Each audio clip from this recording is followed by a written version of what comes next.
Good morning. Can everyone hear me?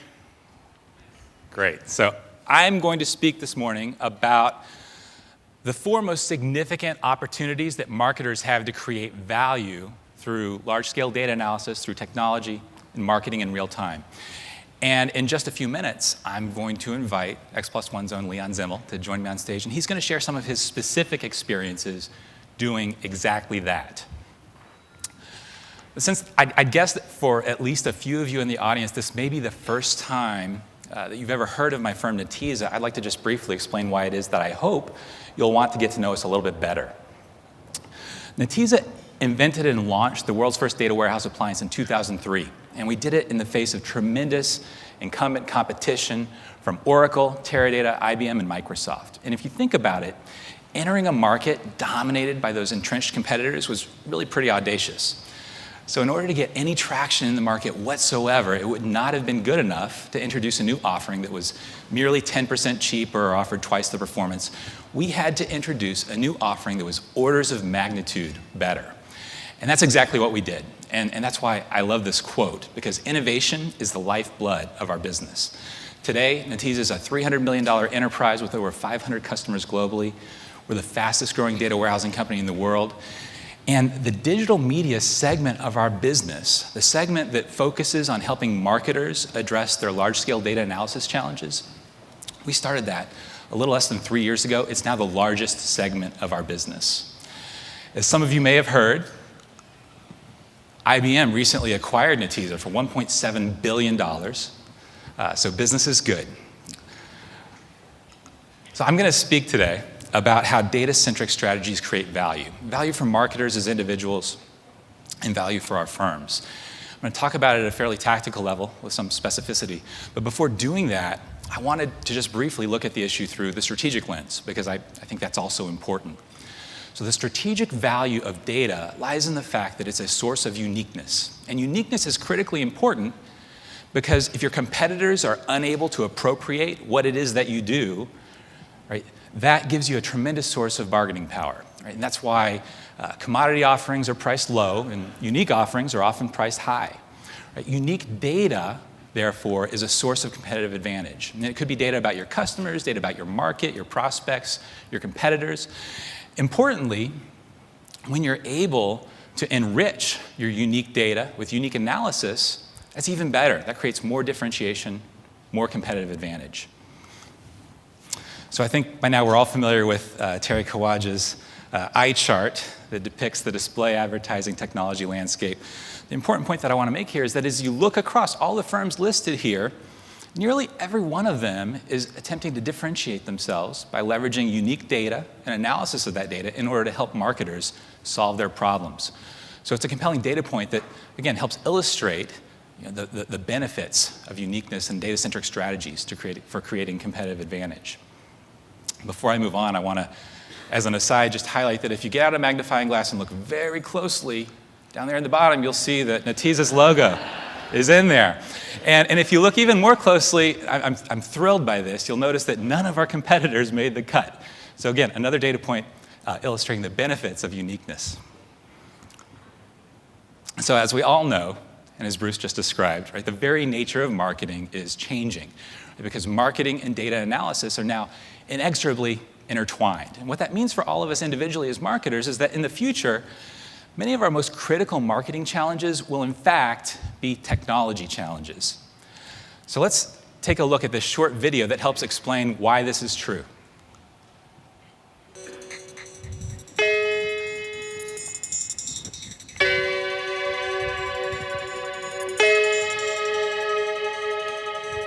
What we know about our planet, and particularly what we can know about each and every one of its inhabitants, increases, multiplies with every action and transaction that occurs. Today's technologies are fully capable of capturing relevant information about nearly all interactions occurring anywhere in the world. Unfortunately, this capability to collect information far exceeds our ability to make it work for us. Every day, a tidal wave of data hits systems in the face continually, without mercy, as it flows continuously from millions of individual interactions into the billions of high-volume, multifaceted data streams. This is information that is captured, but not necessarily tamed. So taming that information, taming that data, is one of the most critical challenges that modern marketers face. Right? Now, fortunately, it's not only a challenge, it's also an opportunity, right? Because marketers that invest in analyzing that digital exhaust, that data, are able to better calculate the ROI on their multi-channel marketing campaign investments and make better decisions about how to allocate their spend across channels. It also enables smart marketers to leverage direct response and predictive analysis techniques in order to achieve dramatic increases in targeting precision and therefore in the performance of their campaigns. But of course, it's not easy. In fact, Forrester recently reported that 75% of CMOs are rearranging their teams this year in order to keep pace with the demands of digital media. As we talk to our customers, one of the most significant changes that we see CMOs making is that they're increasingly hiring people that look like this. Okay, so this is Hal Varian. He's a famous mathematician. He's a former Berkeley professor. He's now the chief economist at Google. And he attracted a lot of attention a few years ago when he started promoting this idea that the sexy job in the next 10 years will be statisticians. And the fact is, he's right. Mathematicians, statisticians, data scientists, they're increasingly moving out of the back office and into positions of significant leadership and influence in their organizations. And in fact, I would go so far as to say that every great CMO today needs to have one of these guys in their back pocket. Right? Now, the challenge is that these resources are scarce. Right? They're hard to find. In fact, in talking to our customers, what we see more often than not is that in-source versus outsource decision is really taking the back seat to the simple challenge of finding the talent. In fact, we have customers that are attempting to crowdsource this talent. Not that the crowds that are available to source from are particularly large, but what it means is that if you're a CMO of a firm that's based in LA and you find a world-class PhD statistician, or better yet, a team of statisticians that happen to be located in Romania or Russia, and they don't want to relocate, you're going to find creative ways to make that work, right? Because the talent is the premium. So why are these resources so scarce? It's because the technologies and methodologies that are required to analyze big data didn't exist 10 years ago. Most of them didn't exist 5 years ago. In fact, if you look at this Google Trends chart on the term big data, you'll see that it only started gaining in popularity a couple of years ago. Similarly, if you look at this chart on the term analytics, you'll see it only started gaining in popularity, about 4 years ago? Which begs the question, and what changed? Right? What initiated this trend? Well, before I give you my answer to that question, let me provide just a little additional context. Wikipedia defines big data as data sets that grow so large that they become awkward to work with using traditional database management tools. I love that word, awkward. So let me give you a specific example of this awkwardness that's relevant to marketers. So of course, it involves alcohol. Sampling can be a great thing if you're in a bar, you're talking about sampling beers, right? But sampling as a technique for digital marketers to analyze very large data sets, most often it's a terrible idea, right? And there are many reasons that that's true. Of course, it depends on the specific nature of the solution that you're pursuing. I'll give you one specific example, though. Sampling breaks attribution analysis. Right? If you're analyzing your campaign performance and the impression that you throw out of your sample happens to be the impression that tells you that it was your email channel or your display channel or whatever channel that was moving the needle on campaign conversions, your analysis is going to be flawed. Right? And the decisions that you make based on that analysis are going to be bad decisions, and your campaign performance is going to suffer. So just one example. Right? Back to my original question, what changed? Well, two things changed. The first was technology innovation in the area of massively parallel computing. And as an aside, that's where my company focuses. But this technology innovation dramatically reduced the awkwardness of analyzing large data sets. It's innovation in hardware systems and software systems that enabled a much broader audience of individuals to analyze larger data sets, right, with much higher performance, much greater simplicity, less awkwardness, at a much lower price point. So that was the first change. The second was that the business value being created by that analysis grew to a magnitude such that the macroeconomic impact could no longer be ignored. So this is an article in The Economist talking about that macroeconomic impact. Put another way, business leaders began to recognize that, as Tim O'Reilly says, the company with the most data wins. Which brings me to a really important point. As our industry's conversation around this topic of big data continues, I think it's critically important that we all be mindful of the fact that it's not just about the big, not just about data. That term big data, it encourages a focus on data volume, on data scale. The fact is, from a marketer's perspective, data only creates value when you're able to analyze it rapidly, gain new insights from that analysis, right, make better decisions as a result of those insights, and then act on those decisions. Right? So it's not so much about the big, it's really about performance. It's about reducing data latency. And in fact, reducing data latency is proven to create significant marketing value. The best example of this phenomena that I've heard from our customers, it goes like this. The difference between marketing in real time versus traditional marketing is like the difference between watching your favorite game from the stands versus watching it later at home on TV. Right? Real-time marketing enables you to get closer to your customers, to react more quickly, to deliver a more compelling and interactive and relevant set of interactions with your customers. And as we all know, delivering those compelling interactions, those relevant interactions with your customers is more important today than it has ever been because the stakes are higher, right? We've all seen the amplifying effects of social media on consumer power. Right? It means that great marketing goes viral. Unfortunately, it also means that terrible marketing can go viral. So as marketers, it's more important than ever that we remain laser focused on delivering this one thing, relevance. Right? Because relevance is what makes the difference between great marketing and terrible marketing. And as we all know, one size does not fit all. The fact is, marketing in real time increases relevance. And the good news for marketers today is that the data and technology now exists to deliver relevance in ways previously not possible. So where should a marketer focus today in order to deliver this relevance? As we look across our customer landscape, there are really just 4 classes of problems that are consistently at the top of the list of priorities. They're solving the data aggregation problem, the segmentation problem, the matching problem, and the bidding problem. And the reason for this is simple. It's because marketers that invest in solving these 4 problems create an essential foundation for differentiating their firms from the competition and creating value in the form of strategic customer insight. So let's take a look at each of these in turn. First, the data aggregation problem. This is the problem, and you heard Bruce Beagle speak about this earlier. This is the problem that's created by the hugely fragmented marketing technology ecosystem that's required in order to solve our modern marketing problems. Simply put, our marketing tools don't talk to each other. Our search engine marketing tools don't talk to our web analytics tools. Our email marketing platforms don't talk to our buying platforms for display advertising. This creates critical problems for marketers because as long as our marketing tools are operating on these independent data sets, much of the value in that underlying data is being lost. Right? It breaks the attribution analysis problem. It makes it impossible to solve the attribution analysis problem. It makes it nearly impossible to deliver coherent, cohesive, relevant messages across a multi-channel marketing campaign. This is something that you heard John mention earlier. You're releasing a new offering this summer, right, that helps solve this problem. So, and that goes to my point, which is that smart marketers that are able to unify these data silos, right, are able to transform all of that underlying data into a strategic marketing asset. And importantly, the more quickly you're able to aggregate your data and analyze it and act on it, the more value you're able to create as a marketer. You're marketing in real time.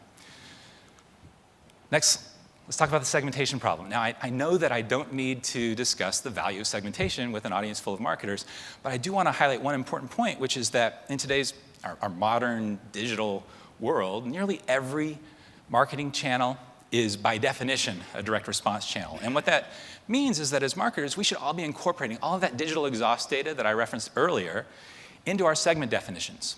And importantly, we should be constantly resegmenting with the most recently available digital exhaust data because the audience behaviors reflected in that digital exhaust are constantly changing. And only by incorporating the most recent changes in that data into our targeting framework in near real time are we able to maximize campaign performance. So it's yet another example of a scenario in which increasing analytic performance, marketing in real time, translates directly into business value for marketers. So next we have the matching problem. Marketing is, at its heart, a matching problem, right? Marketers are constantly attempting to match the right message with the right person at the right time. And I really want to emphasize the importance of the time factor in that equation. The reason it's so critically important is that your target audiences are constantly moving through conversion funnels, right? And so delivering the relevant message, the right message to that target audience is highly dependent on their position in the funnel.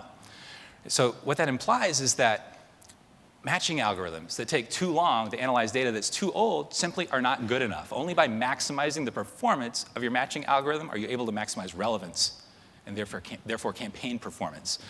So again, another example of a scenario in which marketing in real time creates value, right, for marketers. Lastly, we have the bidding problem. So marketers have been bidding in online auctions for search engine keywords for years now. We now have the ability to bid in real time on display advertising across large-scale ad exchanges. The exchange-based media buying model is only increasing in popularity. And this is important because it means that predictive analysis techniques are now required in order to optimize media buying. This chart shows an example of how price-volume forecasting can be used to predict the optimal bid in order to maximize the profitability of a campaign. And it's yet another example of a scenario in which increasing analytic performance in order to market in real time, it creates business value for marketers. So that's it, right? So in summary, as a marketer, if you leverage your human capital, your data, and your technology, you solve these 4 problems, life is good. You can go home. It's just that easy. You're marketing in real time. I don't want to oversimplify the challenges involved here. But fortunately, this is an area where some of the most innovative marketers in the world are focused today, and we're fortunate to have one of them with us who's agreed to join me on stage and discuss this in more detail. So at this point, I'd like to invite Leon Zemel, the Chief Analytics Officer from x+1, to join me on stage and share some of his specific experiences leveraging large-scale data analysis technology in order to market in real time. So thank you. Thank you, Brad.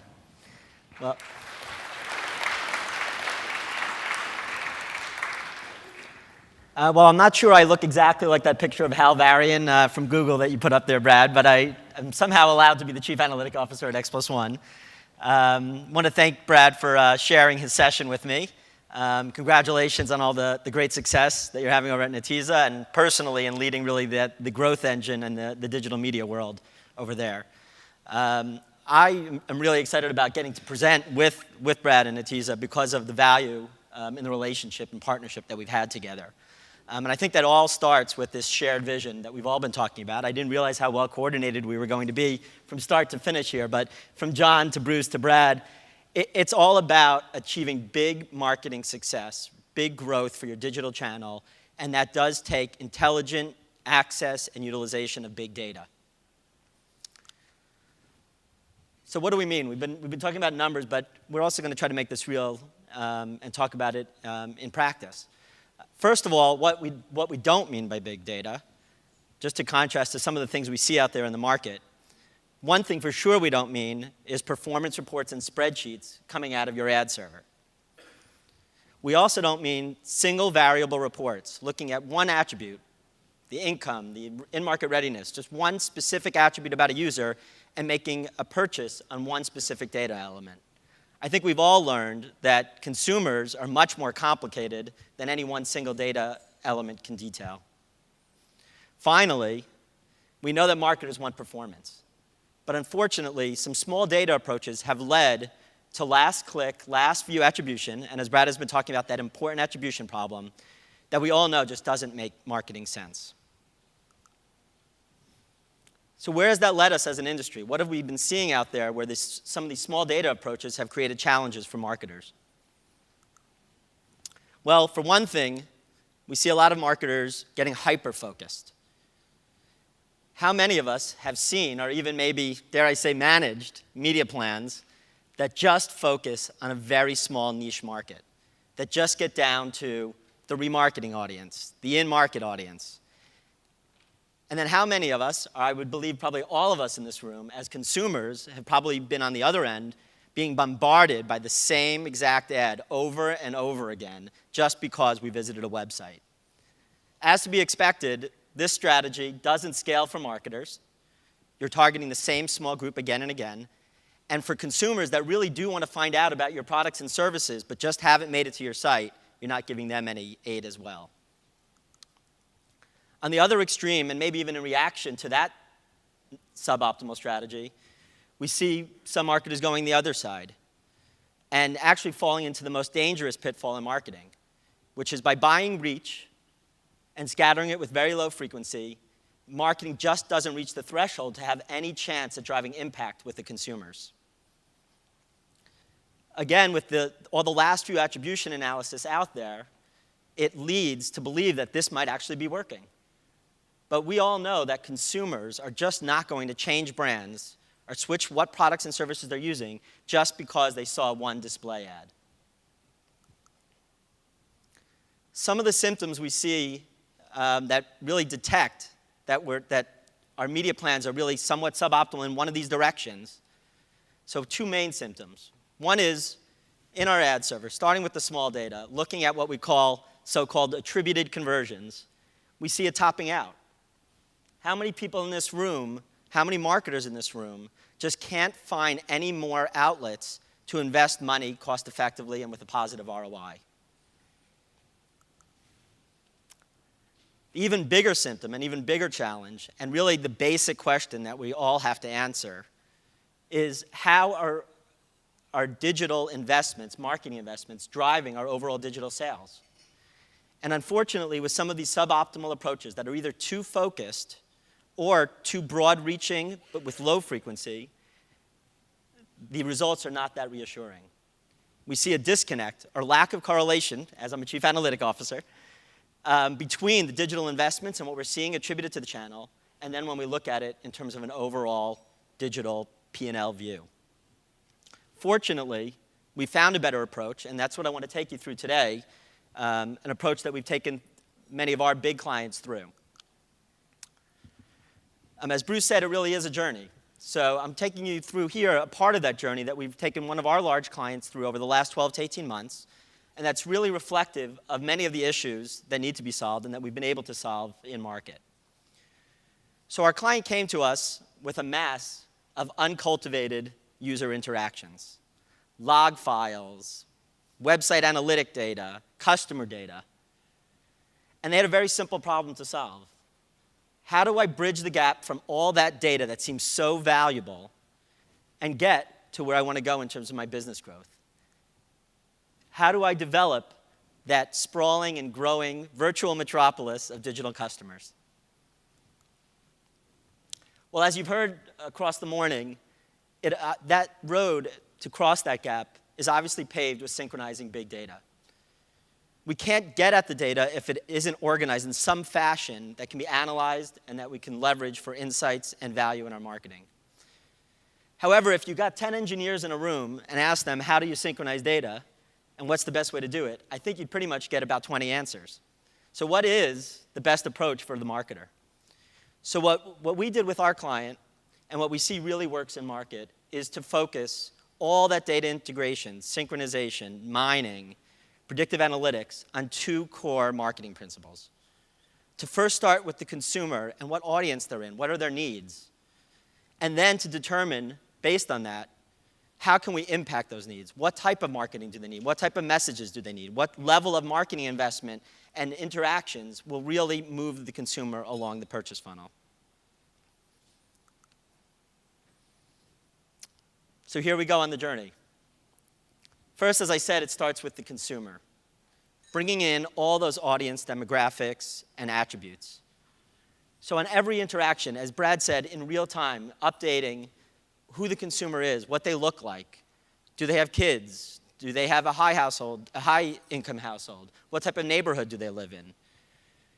As well as all different third-party data sources that are readily available in the market.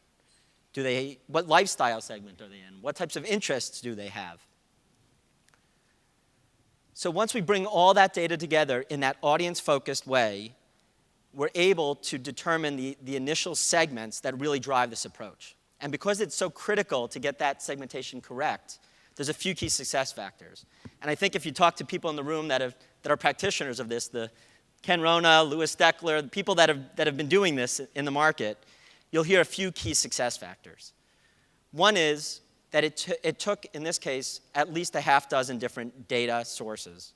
There's no one data source out there that can really give you big data. And what we mean by that in this case is coverage across the internet population, where you really can find hundreds of people and really flag key data elements that define whether they're in your target audience.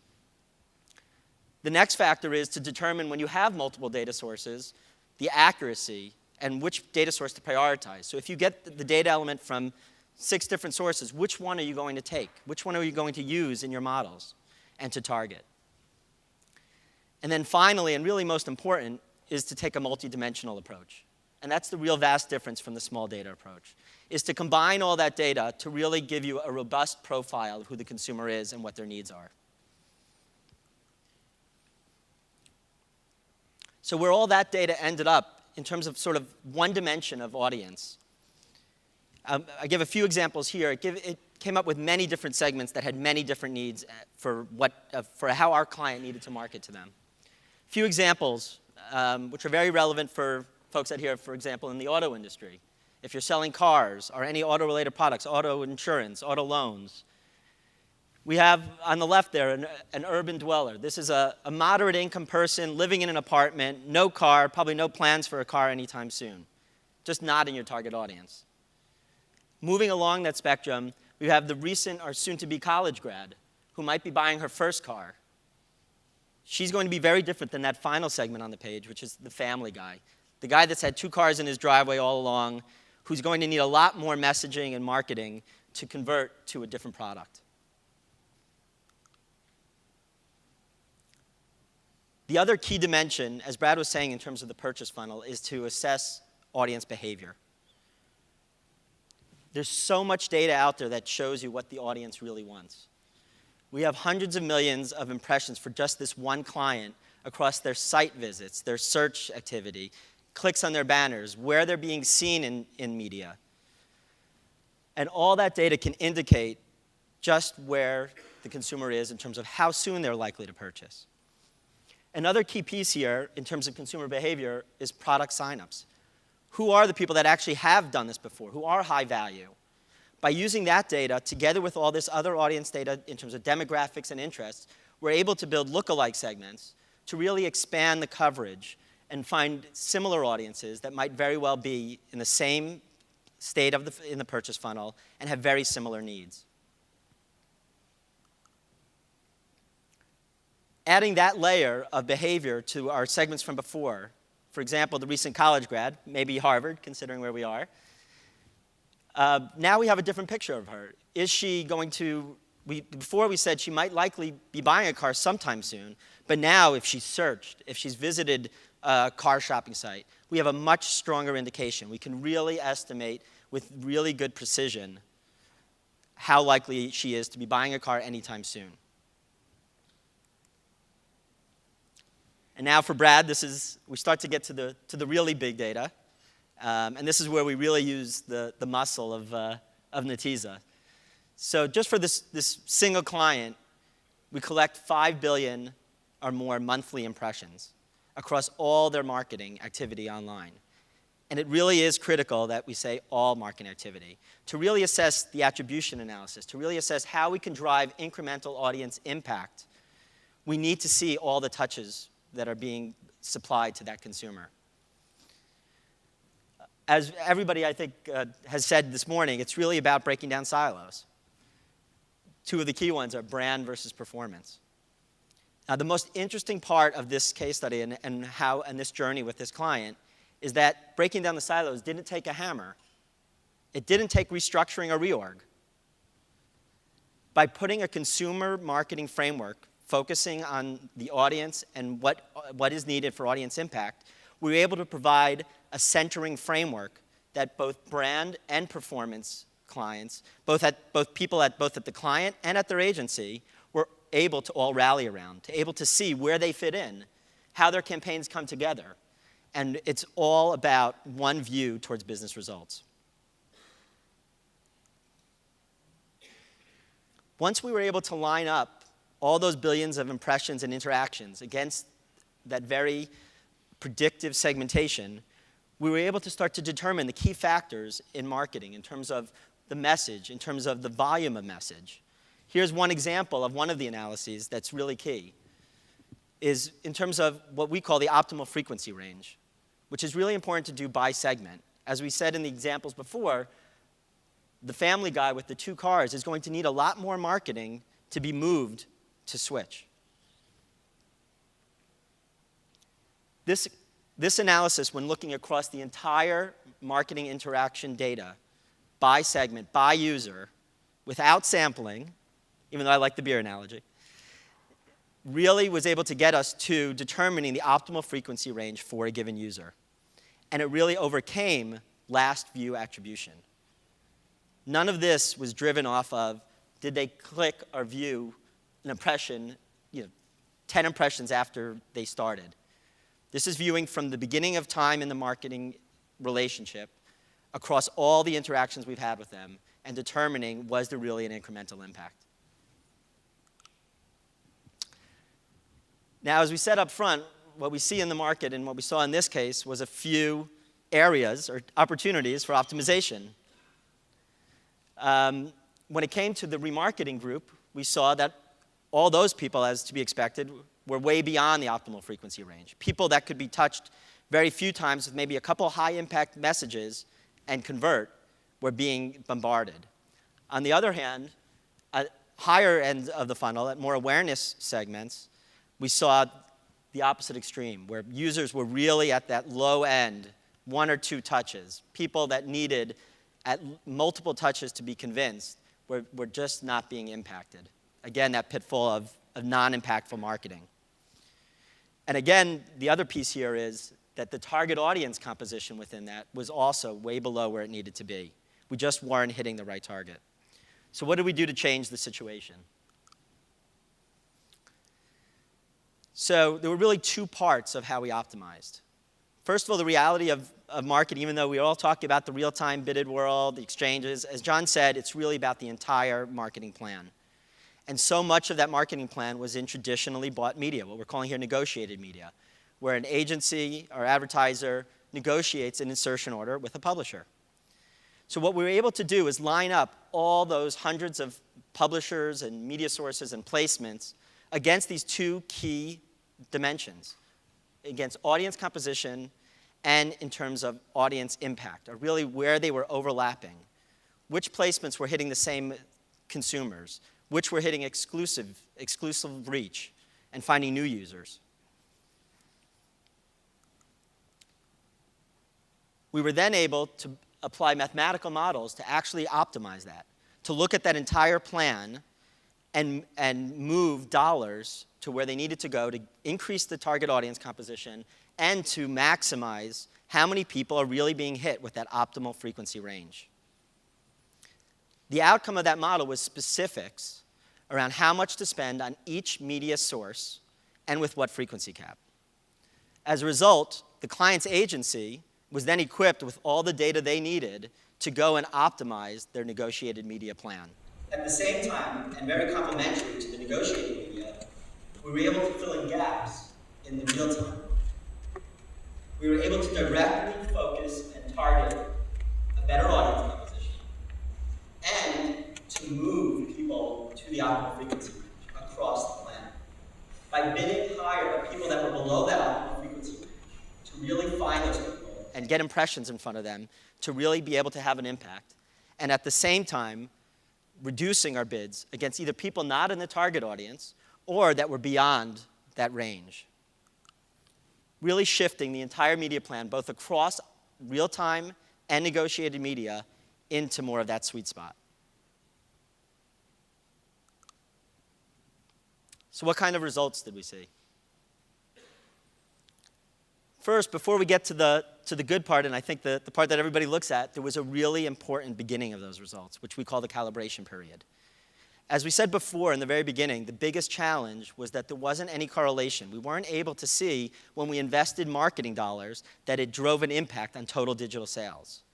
So during that calibration period, we really shifted the client's whole view of how they were managing media in market.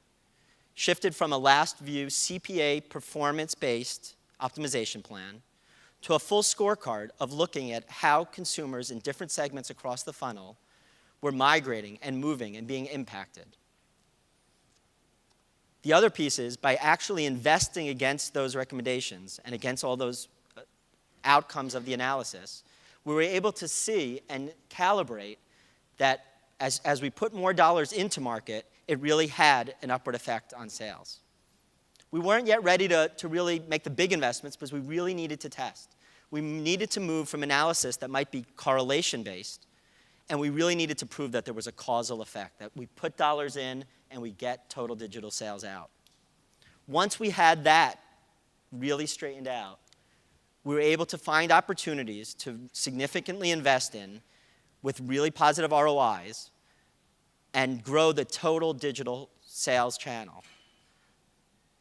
The important note here is I think historically, it's one of the, particularly in these small data environments, we all talk about lift in response rate, lift in conversion rate. What we're talking about now is lift in the total digital channel, in their total digital sales. And we're really seeing big year-over-year impacts in big businesses. So a few key takeaways that I hope everybody took away from that and like you to walk away with today. First of all, it is about big data, but there are really some centering principles of how to unlock the value from that marketing data. It really comes down to identifying key audiences and then balancing your marketing strategy and investment against those audiences to really determine what impact and what is needed to impact them. And as we've all been saying, we are in a world where through real-time marketing, we can really make that really efficient and more effective.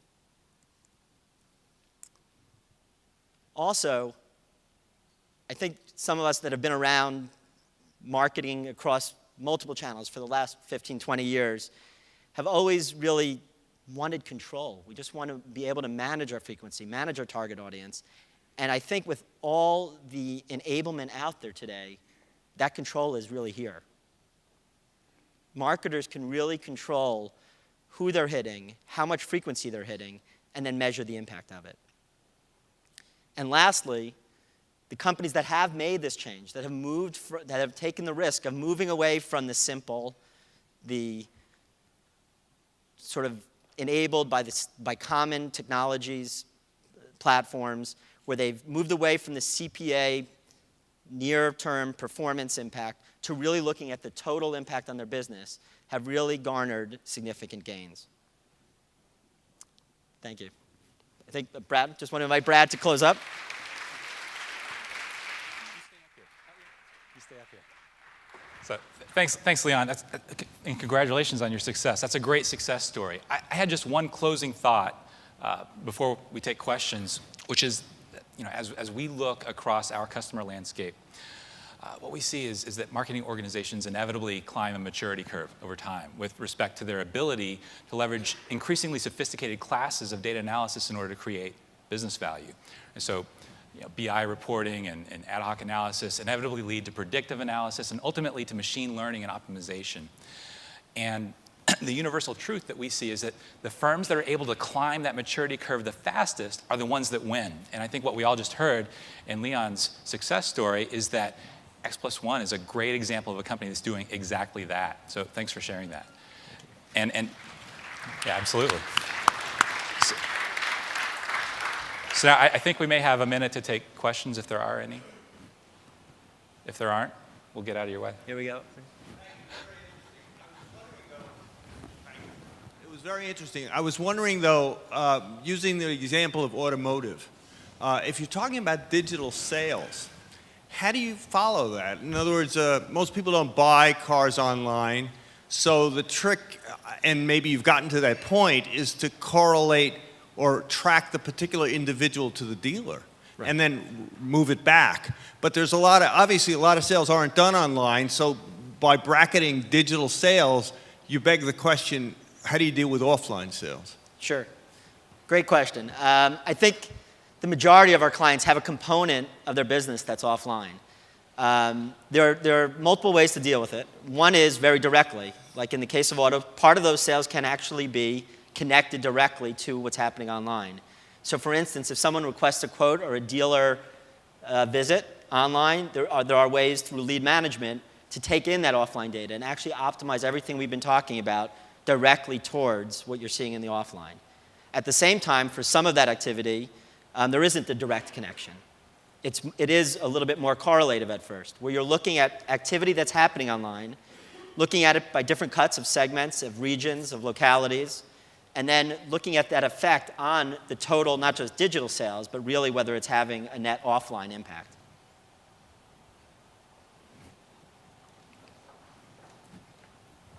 Well, how about bringing that to the top of the funnel and tracking over here, Leon? Where was that? You're right. What? Oh, How you sorry. doing? How about tracking the top of the funnel and tracking offline advertising, for example, and then having that feed into your cross-channel attribution? Can you explain the question a little bit more? So how do you track offline advertising and have it feed into your cross-channel attribution?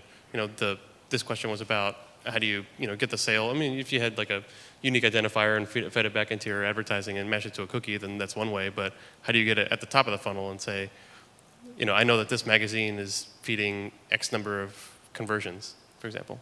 Right. I would actually hold that question for this afternoon. I think John Vane is going to do a really good job of focusing on that. Hey, Leon. Sorry. No, I guess I have the mic. Hey, Leon, thanks for the mention. One question on the calibration side. Can you talk a little bit about what you're doing in the calibration? Because it looked at that point that things were tracking pretty carefully, much more so than the old way. Can you talk a little bit about just high level, what the methodology is there? Sure. And it obviously differs based on what the analysis shows. It really comes down to after you've done that thorough analysis. So although we've been talking about real time, that first time does take a little bit of upfront investment and time to figure out really what's working and how the marketing funnel works for a specific client. Once you have that analysis, putting that in market with real levels of investment. Obviously, Ken, you're coming from a statistical background, so obviously in details, there's levels that really need to be put in market to really determine that. But by really putting those in market and tracking them, it really comes down to some testing against some big investments against those recommendations. In this case, we were fortunate to see a pretty close connection between the upfront analysis and then what happened in market. So some others, it might take a little bit more longer calibration period as well. That one right there. Okay. Question for you, Leon. There's this period of time in your chart where there's sort of pre-calibration where there's a mess. Right. And then there's calibration, and then you've got that upward slope. And thinking about what Bruce said earlier, where a chief marketing officer's life cycle is 18 to 24 months. There's something, and I'm oversimplifying and I want to get you to comment it, Right. that maybe switched at the client side for them to see that what was going on in the pre-calibration stage wasn't working, and they wanted to get to what was on the opposite side Right. of the calibration stage. Yeah. What were some of the things, which could include a new staff at the client or new processes? What were some of the pressures and things at the client that made them say, you know what, we need to change the way that we're doing things, and we're going to give you guys a chance to calibrate us to get to where we want to go? I think there was a little push and pull there. I think on the client side, fortunately in this case, it was a little bit more consistency. So it was a more ongoing client, not someone that had been swapped out after 12 months, as well as with their agency. So they had basically seen what we talked about earlier in the presentation about they really had seen it topping out. They really didn't have outlets or channels to focus on, to really invest in. And they knew that they were a large business. They needed to grow to really make an impact on their business. So that was really the driver. At the same time, we were actually part of the media plan. So we were seeing it in real life. We were seeing this to come to fruition. And based on those symptoms we just talked about, we were able to identify pretty quickly that was the underlying issue. We didn't have all the data. They didn't bring all their data to us right away. But even in our small slice of the pie, we were able to see some of those indicators. And after reviewing that with the client and their agency, we were able to dig deeper and then really do the more thorough, full-on big data analysis that we've been talking about.